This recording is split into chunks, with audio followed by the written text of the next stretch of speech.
আসসালামু আলাইকুম সবাইকে। আজকে আমি তৈরি করে দেখাবো তরমুজের খোসা দিয়ে কিভাবে বড়া বানানো যায়। তার জন্য এখানে আমরা একটা তরমুজের স্লাইস কেটে নেব।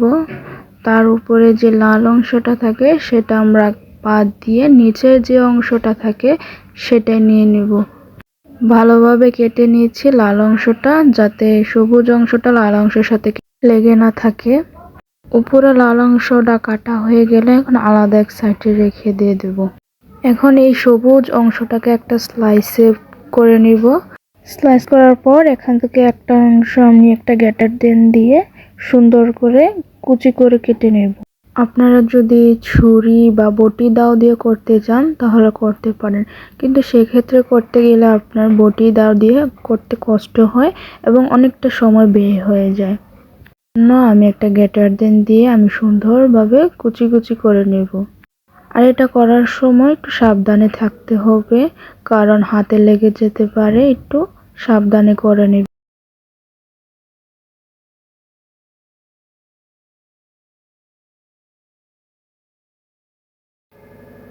এই তো আমার স্লাইস করা হয়ে গেছে এবং কুচি কুচি হয়ে গেছে, দেখতেই পাচ্ছেন। আমরা এটা দাও বা বটি দিয়ে করতাম তাহলে এত পাতলা হতো না।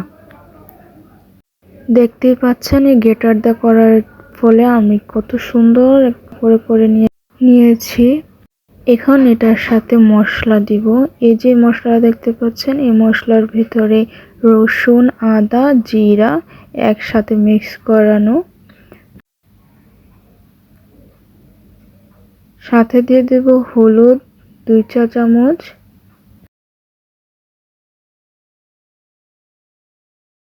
তারপর দিয়ে দেব স্বাদমতো লবণ। আপনারা স্বাদমতো দিয়ে দিবেন লবণ।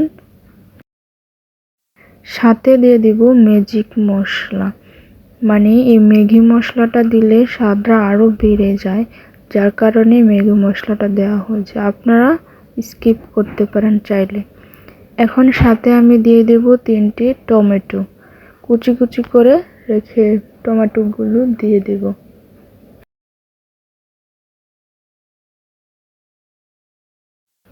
তারপর কিছু পেঁয়াজ কুচি কুচি করে দিয়ে দিব, সাথে কাঁচামরিচও 3-4টা কুচি কুচি করে কেটে দিয়ে দিব।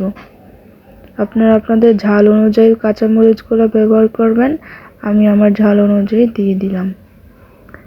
এখন এগুলোকে একটু মেখে নিতে আমার কষ্ট হবে প্লেটে, যার কারণে আমি একটা বড় পাতিলে নিয়ে নিব, যাতে আমার মাখতে অসুবিধা না হয়।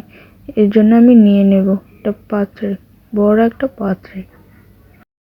এখন সাথে দিয়ে দিব বুটের ডালের গুঁড়ো, যা আমি আগে থেকেই বুটগুলো শুকিয়ে ভালোভাবে ব্লেন্ড করে নিয়েছিলাম, সেগুলো আমি দিয়ে দিয়েছি 2 মুঠ। এখন ভালোভাবে মেখে নেব।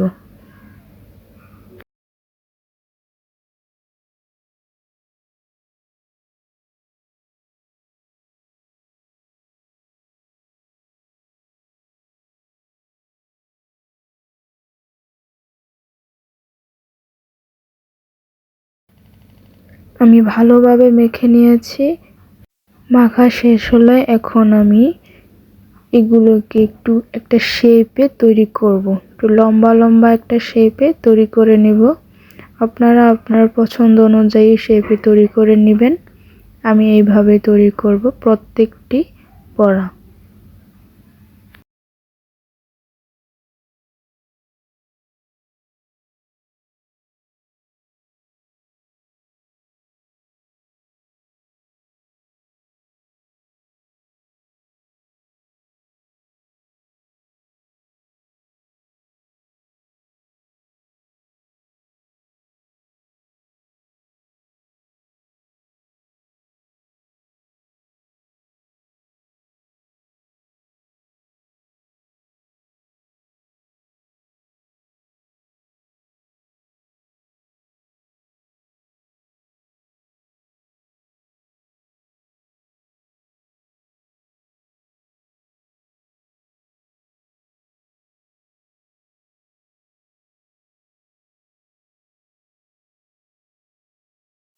আস্তে আস্তে আমি এখন প্রত্যেকটি বড়া তৈরি করে নিব এরকম শেষে।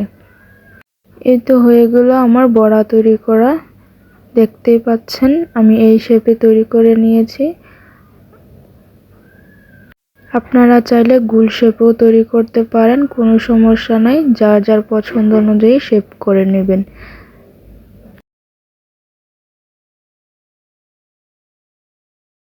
এখন আমি একটা কড়াইয়ে সামান্য কিছু তেল দিয়ে তার মধ্যে ছেড়ে দিব। নিচের পাট লাল হয়ে গেলে এটাকে উল্টিয়ে দিব। খেয়াল রাখতে হবে নিচে যেন পুড়ে লেগে না যায়। আমার এপিঠ ওপিঠ ভাজা হয়ে গেছে, এখন আমি তুলে নেব। এরকম করে আমি প্রত্যেকটি ভেজে নেব। এখানে আপনাদেরকে আবারও দেখিয়ে দিলাম, আরও দুইটি আমি দিয়ে দিলাম বড়া, দিয়ে সুন্দর করে আমি লাল লাল করে ভেজে নেব প্রত্যেকটি। এই যে দেখুন আমার সবগুলো বড়া তৈরি হয়ে গেছে, কত সুন্দর দেখাচ্ছে। তরমুজের খোসা দিয়ে তৈরি বড়া, এগুলো আপনারা বাড়িতে না ফেলে দিয়ে সুন্দর করে তৈরি করে নিতে পারবেন। তরমুজের খোসার তৈরি বড়া, এই দেখতে পাচ্ছেন কত সুন্দর তৈরি হয়েছে, ভিতরটা অনেক সুন্দর, খেতেও গরম ভাতের সাথে খেতে অনেক মজা পাবেন। আশা করি আমার ভিডিওটা সবার কাছে ভালো লেগেছে। যদি ভালো লাগে থাকে চ্যানেলটা লাইক কমেন্ট সাবস্ক্রাইব করে দিয়ে পাশে থাকবেন। আল্লাহ হাফেজ সবাইকে, ভালো থাকবেন সবাই।